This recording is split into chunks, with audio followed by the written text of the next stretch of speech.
Hi friends, ఇది ఉంచాలంటే ఇలా ఉంచాలి ఫ్రెండ్స్. చూడండి, ఇలాగా ఉంటుంది ఫ్రెండ్స్. అంటే దున్నాలన్నమాట. ఫస్ట్ దున్నితే ఇలా ఉంచి ఇలా వెళ్ళిపోవాలి అన్నమాట. చూడండి, ఇలా కట్టేసి ఉంటారు ఫ్రెండ్స్. ఇలాగా వచ్చేసి ఇలాగ చేసి ఇలా ఉంచేసి వెళ్ళిపోవాలి ఫ్రెండ్స్. అబ్బా ఎక్కువ పడిపోయింది ఫ్రెండ్స్. చూడండి ఫ్రెండ్స్, ఇదిగో ఇలాగా అన్నమాట. హాయ్ కూడా చెప్పు. హాయ్ ఫ్రెండ్స్, చూడండి విలేజ్ లో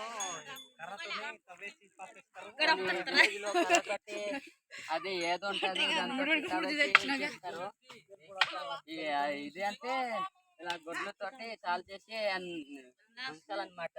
చూడండి, సింపుల్గా ఉంది. చూడండి ఫ్రెండ్స్, ఇదిగో మీరు కూడా కావాలంటే మా ఊరి రండి ఫ్రెండ్స్, మీకు కూడా నేర్పిస్తాను. ఓకే ఫ్రెండ్స్, అక్కడ వరకు ఇక్కడ నుంచి తీసుకొచ్చాను. చూడండి.